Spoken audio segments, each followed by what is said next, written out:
ओम शांति।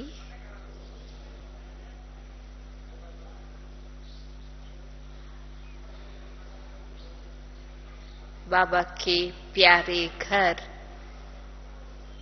मधुबन में आना माना प्राप्तियों से अपने आप को भरपूर करना।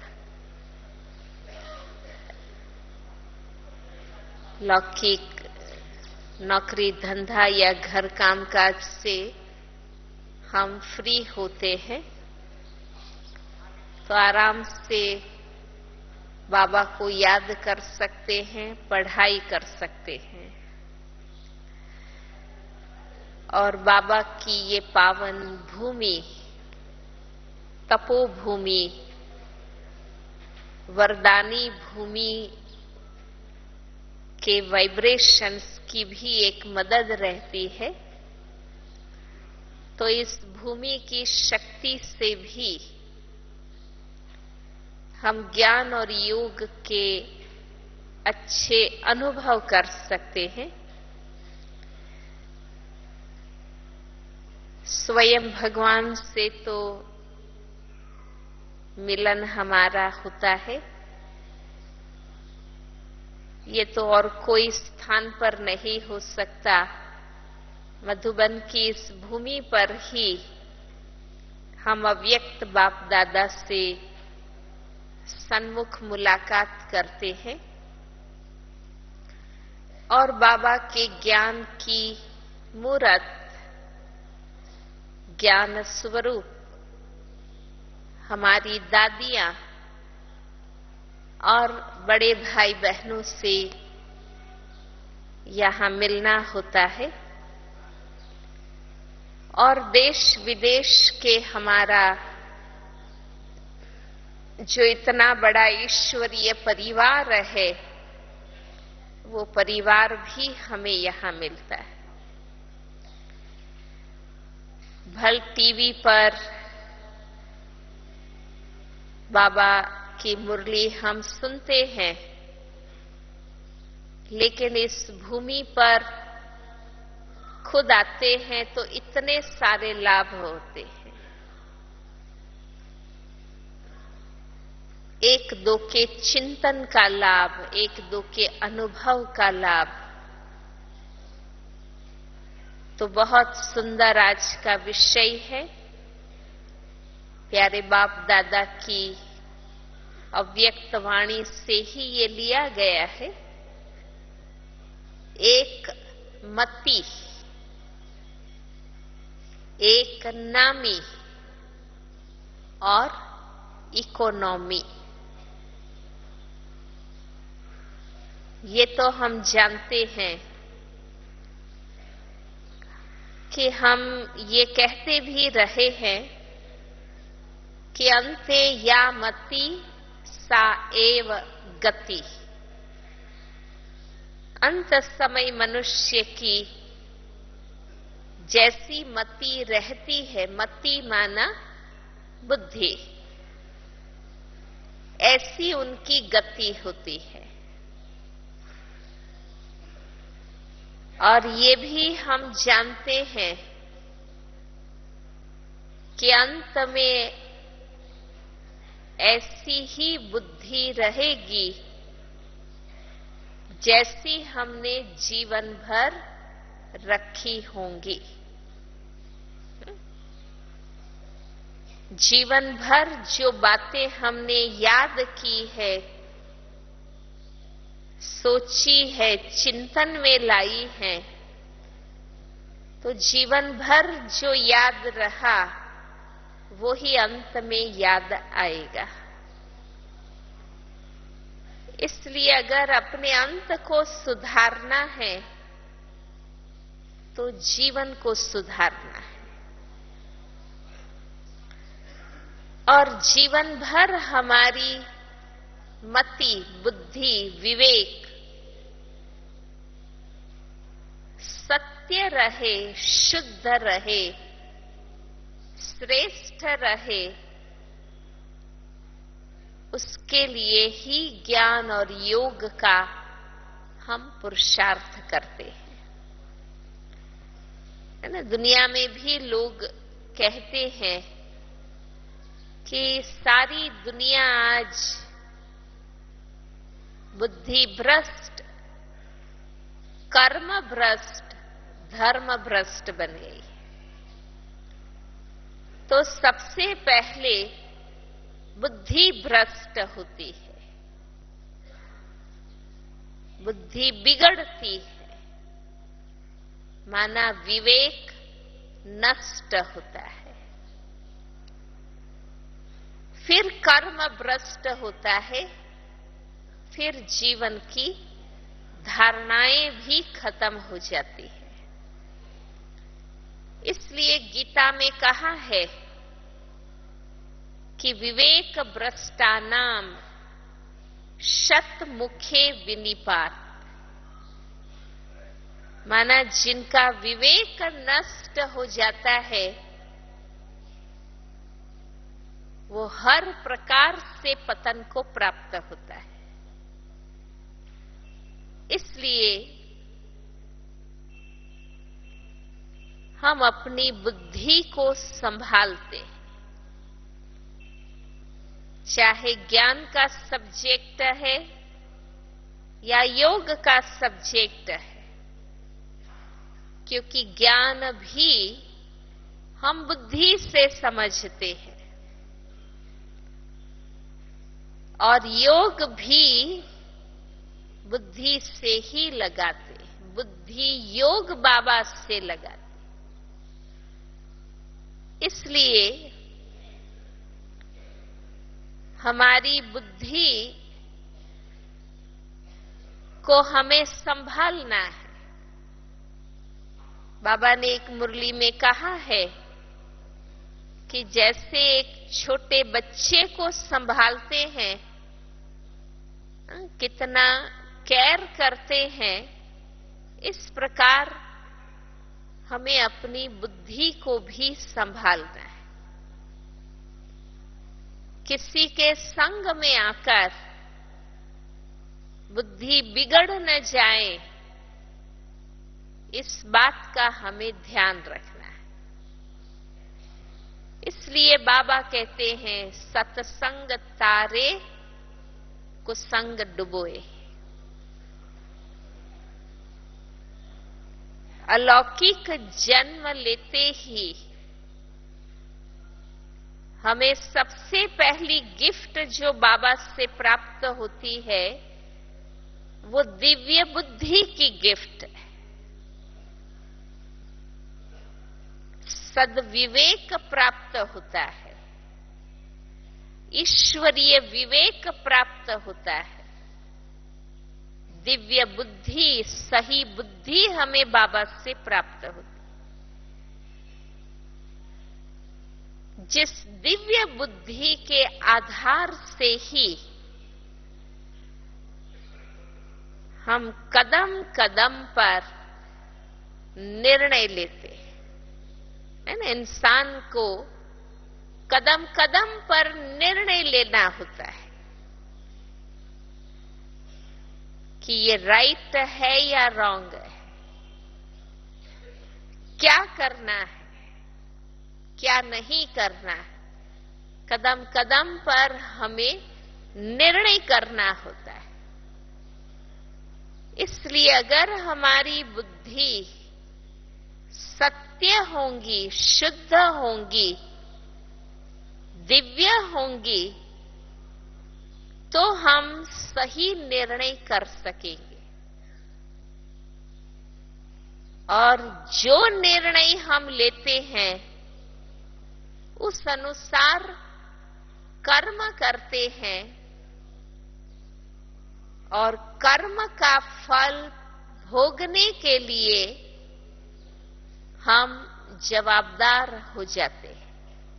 इसलिए कहते हैं ना कि जो भी डिसीजंस हम लेते हैं उनका जो परिणाम आता है उसके लिए हम ही जवाबदार हो जाते हैं। इसलिए आप देखिए उस हिसाब से अपनी बुद्धि को संभालना कितना जरूरी है। बाबा भी कहते हैं कि माया दुश्मन सबसे पहले बुद्धि की सप्लाई लाइन को ही काट देती है ना, क्योंकि बुद्धि बल से ज्ञान समझते हैं, बुद्धि बल से बाबा की शक्तियां और गुणों को हम खींचते हैं अपने आप, तो वो हमारी मेन सप्लाई लाइन है। तो जैसे दुनिया में भी युद्ध होते हैं तो दुश्मन देश सप्लाई लाइन को कट कर देते हैं। जिस रास्ते से सामने वाले देश को अन्न मिलता, शस्त्र मिलती, साधन मिलते हैं, वो रास्ता वो लोग कट कर देते हैं। तो अपने आप वो देश असहाय, कमजोर बन जाता है। तो माया भी ये जो हमारी बुद्धि की सप्लाई लाइन है उसको ही खराब कर देती है।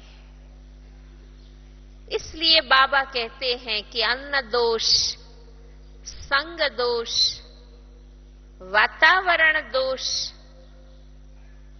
इन सब से अपने आप को हमें सुरक्षित रखना है, क्योंकि सबसे बड़ी उपलब्धि यही तो है जो बाबा से हमें प्राप्त हुई। आज सारी दुनिया भटक रही है, उसका कारण ही ये है कि उनको ये सद्विवेक नहीं मिला है, श्रेष्ठ बुद्धि नहीं मिली। तो रोज जो हम पढ़ाई करते हैं और बाबा की याद का अभ्यास करते हैं, इससे हमारी मति श्रेष्ठ बनती है। अब एक मति तो बाबा कहते हैं अभी तो सारी दुनिया, भल कहने के लिए तो हर कोई कहते हैं, अपने आप को क्या कहलाते? श्रीमान और श्रीमती। लेकिन बाबा ने एक मुरली में कहा था कि आज सब रावणमान और रावणमती बन गए, क्योंकि सबकी बुद्धि बिगड़ गई। किसी की भी बुद्धि सतो प्रधान नहीं, तमो प्रधान बन गई। इसलिए फिर से हमें अपने आप को परिवर्तन करना होगा। इसलिए एक मति अगर हम सबकी बुद्धि एक श्रेष्ठ है ना। अब तक हम अपनी अपनी बुद्धि से जीवन जीते थे, आत्मा के अंदर उनकी अपनी जो समझ थी, जैसी बुद्धि की स्टेज थी, रजो प्रधान, तमो प्रधान, उसके आधार पर हम जीवन जीते। और दुनिया में हरेक की अपनी अपनी मति है, अपनी अपनी बुद्धि है, अपनी अपनी बुद्धि की स्टेज है, क्योंकि हम अनेक प्रकार की मान्यताओं के आधार पर जीते हैं। अनेक धर्म है, उनका अपना कहना है, अनेक संप्रदाय है, अनेक शास्त्र है, अनेक पक्ष है। हर क्षेत्र की, विज्ञान की अपनी मत है, पॉलिटिक्स की अपनी मत है, जातिवाद, ज्ञातिवाद, हर समाज जाति की अपनी अपनी बातें हैं। तो इसलिए अनेक मत हो गई है, उसके आधार पर अनेक मति, भांत भांत की बुद्धि बन गई। तो अब बाबा आकर, क्योंकि आपस में हम एक मति अपने आप नहीं हो सकते हैं, क्योंकि हर एक की अपनी अपनी बुद्धि है, अपनी अपनी राय है, अपना अपना ओपिनियन है, और उसमें एक भी परफेक्ट नहीं है। इसलिए हर कोई क्या कोशिश करते हैं आज के समय में, अपनी बात को सही सिद्ध करने की कोशिश करते है ना। रामायण वाला कहेगा भी रामायण ही पढ़ना चाहिए, कृष्ण वाला कहेगा कृष्ण को ही मानना चाहिए। तो हर एक अपनी बात को सत्य सिद्ध करने की कोशिश करते हैं। इसलिए कौन किसकी माने और कौन किसकी सुने, ये आज की स्थिति बन गई। क्योंकि उनके पास परफेक्ट, संपूर्ण और सर्वोच्च बात कौन सी है, वो किसी के भी पास नहीं। तो बाबा आकर के ये कार्य करते हैं कि हम सबको एक सरीखी बुद्धि देते हैं। शास्त्रों में जो गाते हैं कि भगवान रोज आकर अकल बांटते हैं, तो इसका अर्थ क्या है? अकल कोई चीज नहीं है जो कोई बर्तन में लेनी हो, है ना। भक्ति में तो ऐसा बताते हैं कि कहीं सोए रहे, उनको पता ही नहीं चला भगवान अकल बांटने आए, और कहीं जागे, दौड़े, उठे अपना अपना पात्र लेकर के, लेकिन कईयों के पात्र में छेद था, वहां ही बह गया। कईयों के पात्र स्पॉइल थे, साफ नहीं थे, तो वो पॉल्यूट हो गया, मिक्स हो गया। तो वास्तव में इसका अर्थ क्या है कि रोज सुबह बाबा आकर जो महावाक्य उच्चारण करते हैं, मुरली क्लास जो हमारा है, वास्तव में वो क्या है? वो ही है कि रोज बाबा आकर अकल बांटते हैं, सत्य वचन सुनाते हैं, सही ज्ञान देते हैं, सही समझ मिलती है। तो हमारा मुरली क्लास वो ही है कि जिसमें भगवान आकर अकल बांटते हैं, और हम आत्माएं, बाबा के बच्चे, अपना अपना बुद्धि पात्र लेकर के बाबा के सामने जाते हैं। अगर हम आत्माभिमानी स्थिति में स्थित होकर स्वयं भगवान पढ़ाते हैं, बाबा के महावाक्य हम सुन रहे हैं, इस स्थिति और अनुभूति में जब हम सुनते हैं, तो हमें बाबा की दी हुई शुद्ध बुद्धि, सत्य बुद्धि मिलने लगती है। अगर मुरली क्लास के समय हम देहभान में बैठते हैं, देहधारी सुनाता है, ये ठीक सुनाता है, ये ठीक नहीं सुनाता है, कुछ भी बातें बुद्धि में हैं, तो हम उस बात को ग्रहण नहीं कर पाते हैं, और उसके कारण बाबा के महावाक्यों के साथ हमारे संस्कारों का प्रभाव, सुनाने वाली आत्मा की स्थिति का प्रभाव, मेरा और उस आत्मा के संबंध की जो फीलिंग्स है, वो सारी उसमें मिक्स हो जाती है। इसलिए ज्ञान योग करते करते जो सतो प्रधान बुद्धि हमारी बननी चाहिए वो नहीं बनती। और तीसरी बात कि अगर हम ब्राह्मण भाई बहनों का जीवन ईश्वरीय नियम मर्यादा अनुसार नहीं है, कोई भी बात का छेद है, लीकेज है, कमजोरी है, तो वहां से बाबा की दी हुई समझ और शक्ति बह जाती है। इसलिए हमारा रोज अमृत वेले बाबा से मिलना और सुबह मुरली क्लास बाबा के महावाक्य सुनना, ये दो पुरुषार्थ हमारे मोस्ट इंपॉर्टेंट है।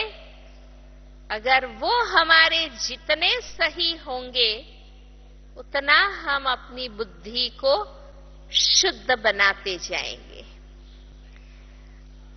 इसलिए अगर हम हरेक, क्योंकि मेरी, आपकी, इसकी, उसकी, सबकी नंबरवार मति है, नंबरवार बुद्धि है, हम आपस में एक मति नहीं बन सकते हैं।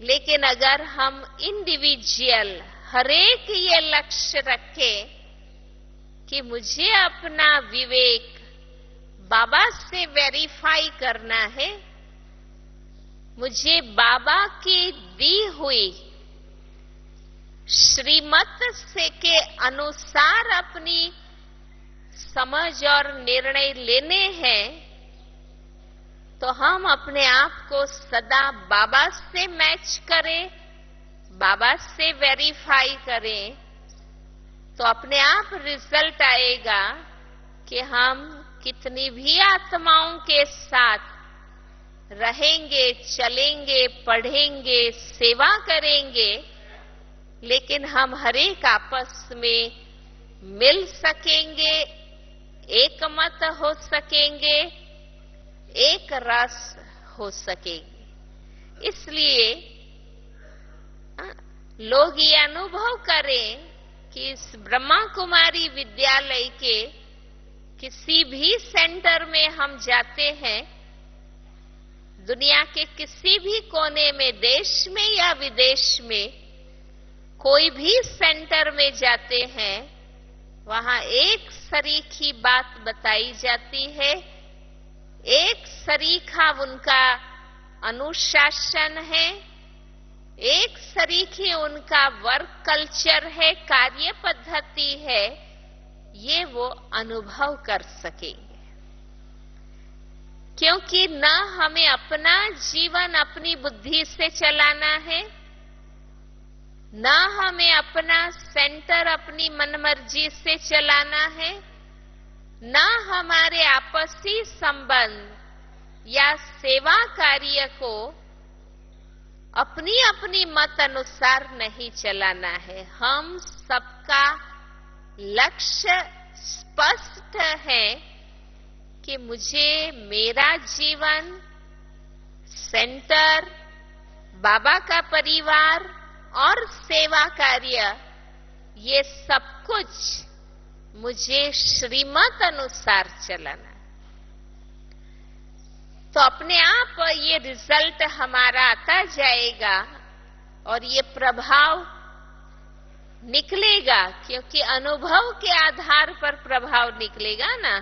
तो जब लोग ये अनुभव करेंगे कि जैसे एक ही माला के ये मणके, इनमें किसी में भी अलग बात नहीं, जहां जाओ हर जगह यही बातें देखने में आती, तो इसको कहेंगे एक मति, कि हम सबकी एक सरीखी, एक बाबा की दी हुई श्रेष्ठ मत है। तो हमें एक दो के कहने पर चलना नहीं है, एक दो को देख के चलना नहीं है, क्योंकि हम आपस में नंबरवार हैं। इसलिए आज की मुरली में भी जैसे बाबा ने कहा कि जीवन हीरे से कम नहीं हो, और उसके लिए बाबा ने आज हमें कहा कि follow mother father, see mother father and अनन्य ब्रदर्स एंड सिस्टर्स, है ना। तो अक्सर कई बार ऐसा होता है कि हम आपस में एक दो के कहने अनुसार चल पड़ते हैं, लेकिन बाबा की मुरली से हम इतनी दिव्य बुद्धि प्राप्त करें, सद्विवेक प्राप्त करें, जो एक दो से जो भी राय मिले हम एक सेकंड में अंदर अंदर मुरली से बाबा से वेरीफाई कर ले और हमें तुरंत समझ में आ जाए, राइट हमें बात परखने में आ जाए कि इस बहन ने, इस भाई ने, इस माता ने, किसी ने भी जो मत दी वो श्रीमत अनुसार है या नहीं। ये परख शक्ति बहुत जरूरी है ना। जब ये परख हमारे में नहीं होती है तो हम मिसगाइड हो जाते हैं, भ्रमित हो जाते हैं, भटक जाते हैं। क्योंकि जब भगवान अपनी मत देने आते हैं तो दुनिया की बात छोड़ो, वहां तो अनेक धर्म संप्रदाय, गुरु, शास्त्र, मनुष्य हैं, लेकिन ईश्वरीय परिवार के अंदर भी मनमत मिक्स करके बातें बताने वाले, भ्रमित करने वाले, भटकाने वाले भी कई ऐसे संगठन होते हैं। इसलिए अगर मुझे अपना ब्राह्मण जीवन सेफ बनाना है, मैं किसी से मिसगाइड ना हो जाऊं, भ्रमित ना हो जाऊं, विकृत ना हो जाऊं, उसके लिए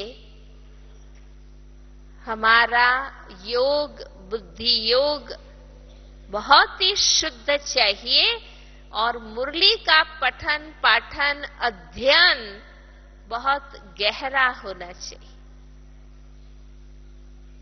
तो हम किसी भी संगठन में रहते हुए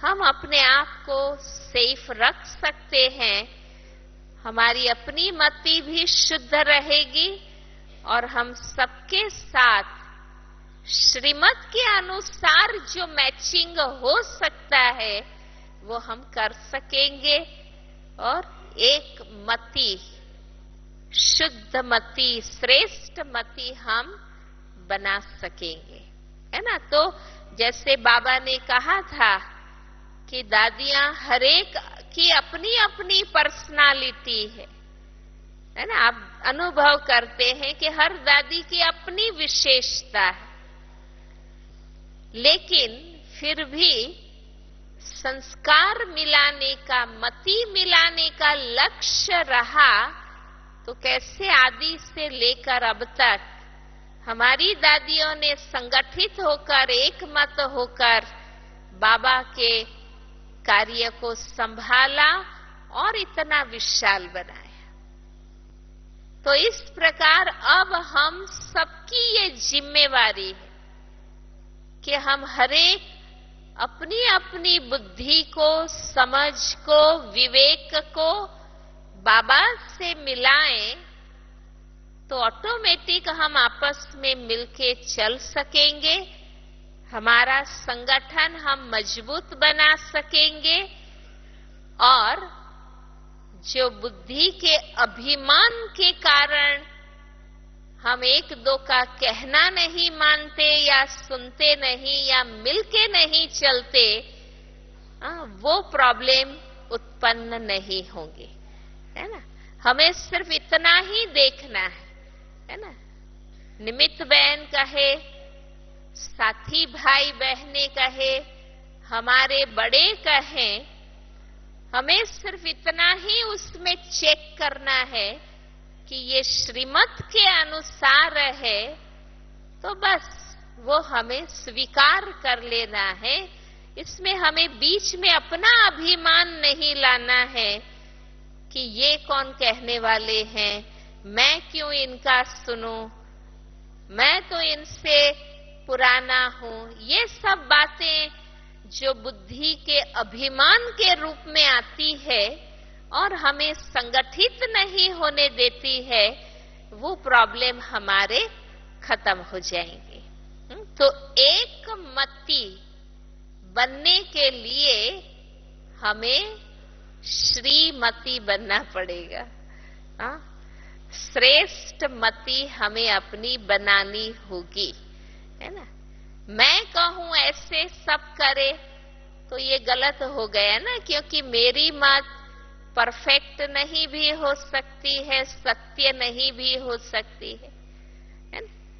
बाबा ने जिसको निमित्त बनाया है वो अगर कुछ कहते हैं तो हम श्रीमत से वेरीफाई करके उस बात को स्वीकार कर ले, और कोई अपनी अल्पज्ञ बुद्धि या रजोतमो पुरुषार्थी बुद्धि को मिक्स ना करे, तो हम सहज चल सकेंगे और बाबा का नाम रोशन कर सकेंगे। इस प्रकार एक नामी माना बस एक बाप, दूसरा न कोई। एक नामी माना हमारे मन में, बुद्धि में, हमारी वाणी में यही लगन कि एक बाबा बस, और कोई भी व्यक्ति का मन पर प्रभाव नहीं। तो मैं समझती हूं कि एक नामी बनने के लिए पहला पुरुषार्थ हमें ये करना होगा कि हमें खुद अनामी बनना होगा। अपने नाम रूप की खुद को जो कॉन्शियसनेस रहती है, बाबा कहते ना जिसको मैंपन, उसको खत्म करना होगा। मैं को बाप में समा देना होगा। तो हम एक नामी बस बाबा और कुछ नहीं, ये स्थिति हम बना सकेंगे, है ना। कई बार हमें अपने अस्तित्व की कॉन्शियसनेस, अपने नाम रूप गुण बुद्धि मान पद प्रतिष्ठा, उसका एक सूक्ष्म में अभिमान होता है, जिसके कारण बाबा के साथ हमारे अपनी कॉन्शियसनेस मिक्स हो जाते हैं। इसलिए बाबा बार बार हमें यही कहते हैं कि मैं को खत्म करो, मैं को बाप में समा दो, है ना। जो कुछ है बाबा के कारण है ना। हमें अपने बुद्धि गुण नाम मान शान धन पद प्रतिष्ठा, ये बातें हमारी गौण बन जाती है। मुख्य हमारे जीवन में केवल एक बाबा रहता है। और दूसरी बात, एक नामी बनने के लिए खुद को अनामी बनाए। और दूसरी बात कि मेरा ये लक्ष्य रहे, ये धारणा रहे जीवन में कि मेरे नाम के पीछे कोई देहधारी का नाम न लगे। मैं एक बाबा की प्रॉपर्टी हूं, मैं भगवान की अमानत हूं। मेरे मन और बुद्धि पर और किसी का भी अधिकार ना हो।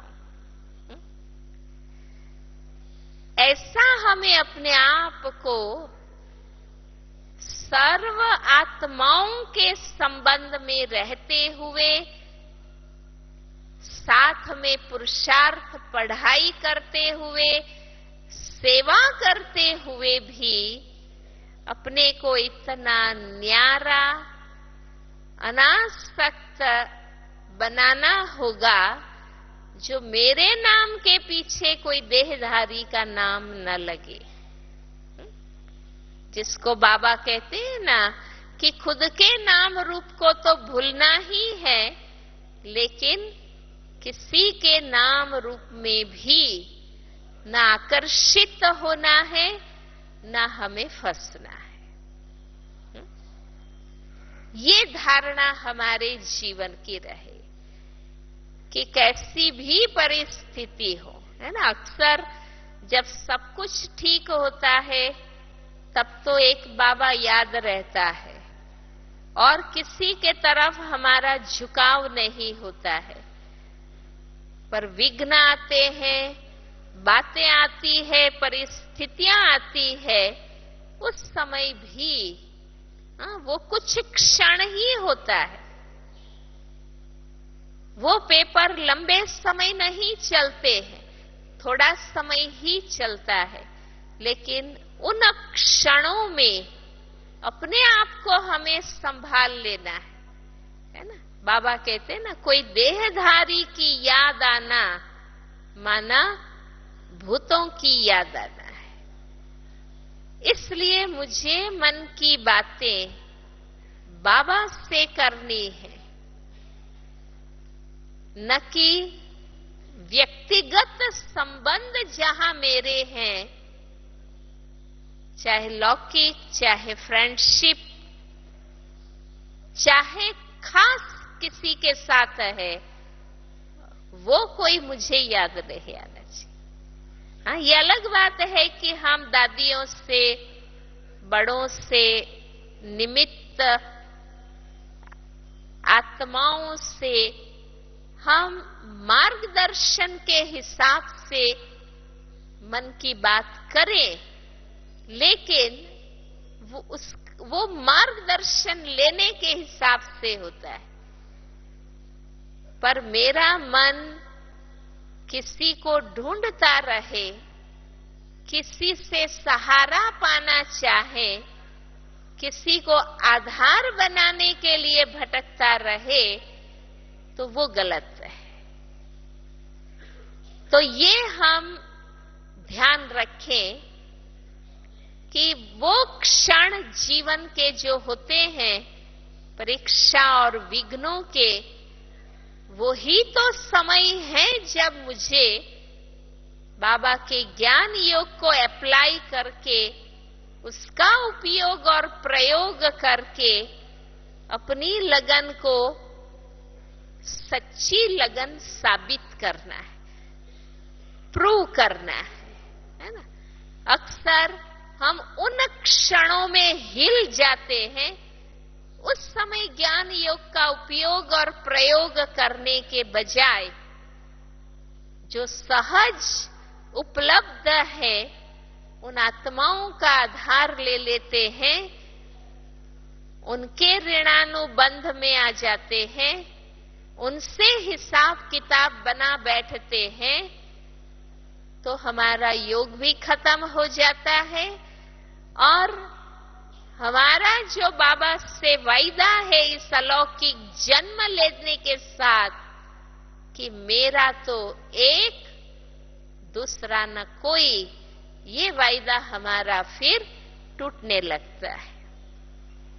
इसलिए एक नामी कहो, एक व्रता कहो, वो एक ही बात है कि मेरी वृत्ति, बुद्धि, स्मृति, लगन, मेरा रस, मेरा खिंचाव एक बाबा से है। तो आप देखेंगे कि आपको खुद को भी लगेगा कि सचमुच भगवान से मैंने जीवन जोड़ा है और डायरेक्ट ऑलमाइटी मेरा आधार है। और तीसरी बात, इकोनॉमी। ये इंग्लिश शब्द है। इकोनॉमी करना माना बचत करना। इकोनॉमी माना बचत करना, वेस्ट नहीं करना।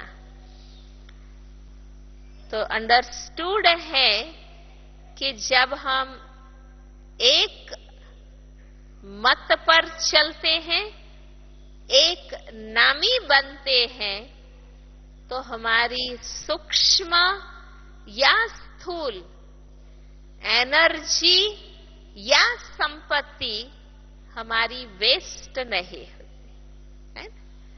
वरना अगर हमारी बुद्धि अनेक में फंसी हुई है, अनेक मत पर है, आपस में एक मत नहीं है, तो हमारी आंतरिक शक्तियां भी वेस्ट होती और प्रैक्टिकल में समय भी हमारा व्यर्थ जाता है। तो इकोनॉमी, बचत, उसके लिए तो अभी ही बाबा की मुरली चली थी। अब मैं समझती हूं कि 21 तारीख की जो अव्यक्त वाणी थी, इकोनॉमी के लिए चाहिए अंतर्मुखता।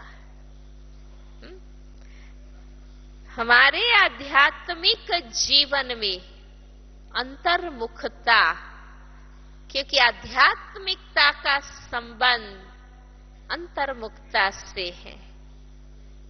बाहरमुख बनने से हमारा समय, शक्ति, धन, वाणी, विचार सब कुछ वेस्ट होने लगते,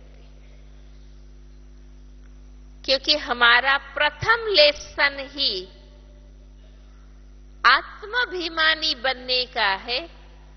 तो जो जितना अंतर्मुखी बनता है, अंतर्मुखता का अर्थ ही है स्वयं के आत्म स्वरूप के प्रति ध्यान रखकर मन वचन कर्म करना, माना स्वयं के प्रति अटेंटिव होकर सोचना, बोलना, करना। तो अंतर्मुखी व्यक्ति अपने आप धीरे धीरे देही अभिमानी बनने लगता है, सोल कॉन्शियस होने लगता है। और बाहर मुक्ता माना व्यक्त भाव, इंद्रिय रस, हमें अधिक सुनने की, देखने की, ज्यादा बोलने की, खाने की, पीने की, पहनने की, घूमने की इच्छाएं, ये व्यक्त भाव है। ये बहिर्मुखता है जो अल्टीमेट बॉडी कॉन्शियस बनाता है। और बॉडी कॉन्शियस बनना माना टोटल वेस्ट करना, नष्ट करना अपने स्थूल, सूक्ष्म शक्तियां और संपत्ति दोनों। इसलिए अगर हम अपने आप को एम्पावर करना चाहते हैं, क्योंकि जब तक जमा का खाता बढ़ेगा नहीं, आत्मा शक्तिशाली नहीं बनेगी और हम श्रेष्ठ अनुभूतियां नहीं कर सकेंगे। इसलिए अगर मुझे जमा करना है ज्यादा से ज्यादा, बाबा कहते ना केवल संगम युग है जब तुम जमा कर सकते हो, बस। बाकी तो जिस क्षण परम धाम से सतयुग में आए, उसी क्षण से लेकर संगम युग तक, कलयुग के अंत तक उतरना ही है, खर्च ही खर्च होता है। केवल संगम युग में हम बाबा से लेकर अपने में जमा कर सकते सकते हैं, भरपूर हो सकते हैं। तो हमें दो बातों का ध्यान रखना होगा, क्योंकि जिसके पास जितना, कहते हैं ना कि व्यक्ति कितना कमाता है उससे वो धनवान नहीं बनता है, वो बचाता कितना है उससे वो धनवान बनता है। हाँ? लाखों करोड़ों कमाता हो, पर अगर नेचर उड़ाव है, वेस्ट करने की है, तो कहते ना भरी हुई खानियां भी खत्म हो जाएगी और इंसान खाली हो जाएगा। इसलिए हमें ज्यादा से ज्यादा जमा करना है। एक बात ये ध्यान में रखें कि हर बात में, हर परिस्थिति में, हर व्यक्ति के मिलन में, हर निर्णय से हमें प्राप्ति करनी है, नुकसान नहीं करना है। ये एक ध्यान हम रखें, है ना। वैरायटी लोग मिलेंगे, भांत भांत के संग मिलेंगे, लेकिन मुझे अपने आप को कहाँ सेफ रखना है, कहाँ रंग लगाना है और कहाँ मुझे अपने आप को न्यूट्रल रखना है, ये बात हमें सीख लेनी होगी। तो ज्यादा से ज्यादा जमा करें, है ना। मान लो हमारा नेचर होता है, किसी ने ठीक से काम नहीं किया, ठीक से भाषण नहीं किया, ठीक से कोई कारोबार नहीं किया, तो हमारा तुरंत हम व्यर्थ चलाने लगते हैं कि देखो इसको जैसा बोलना चाहिए ऐसा भाषण नहीं किया, उसको कहा था ऐसा ये काम नहीं किया, है ना। तो टीका करना और कमजोरी देखना, इन सब में हमारी एनर्जी वेस्ट होती। अब समय अनुसार जब आप अनेकों से कामकाज करवाते हैं, एक अकेला सब कुछ तो कर ही नहीं सकता है, घर में हो या अलौकिक सेवा में हो, हमें सबके साथ कामकाज करना है। कोई कुछ करेगा, कोई कुछ करेगा। उस समय टीका में न जाकर चिढ़े नहीं, व्यर्थ सोचे नहीं, बोल न करें, लेकिन बस इतना तो करके दिया ना, अब उसको ठीक कैसे करना है वो करने में हम लग जाएं, तो हम अपनी एनर्जी को सेव कर सकेंगे। तो ज्यादा से ज्यादा जमा करना है और दूसरा जरूरी ही खर्च करना है। कम से कम खर्च करना है, इसका अर्थ ये है कि हम कहीं भी वेस्ट ना करें। तो हम इकोनॉमी की वो कहा जाएगा, हमने बचाया, और जो बचत होगी वही तो जमा हुआ। और जिसके पास जितना ज्यादा जमा होता है, आपने देखा होगा, जिसके पास बैंक बैलेंस अच्छा खासा होगा, वो कैसी भी परिस्थिति आएंगी, नुकसान होगा, बीमारी होगी, कोई खर्च का प्रसंग आएगा, वो घबराएगा नहीं, है ना। उसको पता है कि मेरे पास अच्छा जमा है ना। तो वो आनंद में रह सकेगा, निश्चिंत रह सकेगा, निर्भय रह सकेगा। ऐसे अगर हमें अपनी अवस्था निश्चिंत, निर्भय और धैर्यवत, शांत, शीतल रखनी है, तो प्राप्ति कर ले, बस जमा कर ले, हर बात में कमाई कर ले, ये सेंस हमें डेवलप करना होगा। तो बाबा ने मुरली में भी कहा था कि अंतर्मुखता से हमारा विघ्नों से बचाव होता है, क्योंकि व्यक्ति बहिर्मुखी होती है तो उसका मन वचन कर्म पर कंट्रोल नहीं होता है, इसलिए वो कुछ भी बोल देगा, कैसा भी कर देगा, उसके कारण विघ्न क्रिएट होंगे और एनर्जी उसका उसमें युद्ध करने में, फेस करने में समय, शक्ति सब कुछ खर्च हो। दूसरा, जितना हम अंतर्मुखी होते हैं, हमारे संकल्पों की बचत बाबा ने बताया कि जो जितना अंतर्मुखी होगा वो स्थित होगा स्व में, क्योंकि बाबा ने 3 चीज बताई है ना, अभ्यास, अनुभव और तीसरा अनुभवी मूर्त।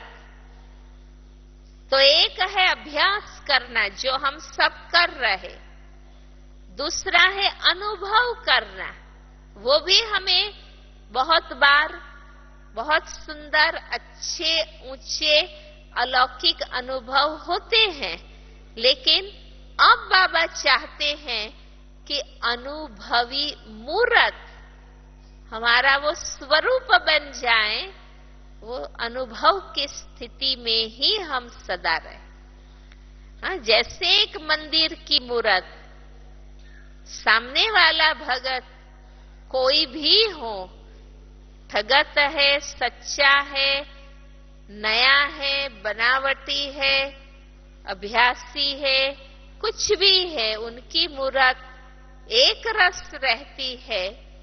ऐसे हमारे चेहरे, चलन, स्थिति, स्वरूप एक रस रहा तो कहेंगे अनुभवी मूर्त बनते जा रहे।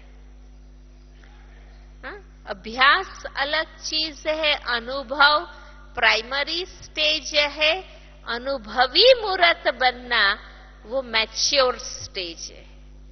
तो अंतर्मुखता से मैच्योरिटी आती है और मैच्योरिटी से, परिपक्वता से ही हमारी स्थिति और अथॉरिटी बनती जाती है।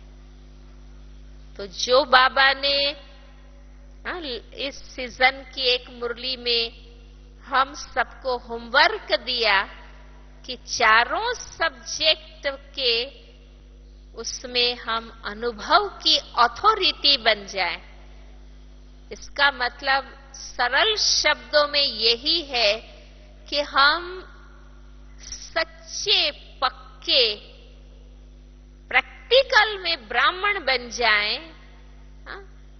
सिर्फ बनावट, दिखावट वाली बात नहीं, लेकिन एकदम पावरफुल हमारा जीवन और स्थिति बन जाए, सच्चाई हमारे में आ जाए, ताकि दूसरी आत्माएं हमसे प्राप्ति कर सके, अनुभव कर सके।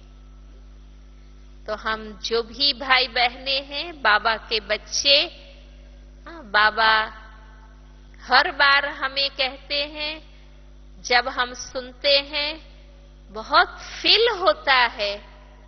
बाबा जब कहते हैं कि तुम आशाओं के दीपक हो, हम भगवान से इतना प्यार पालना, पढ़ाई की सेवा ले रहे हैं, तो हमारा फर्ज है कि हम कुछ भी करें, मर मिटे, लेकिन हमें बाबा की आशाओं को पूरा करना है। तो हमें अपनी स्थिति बनाना ही होगा। ओम शांति।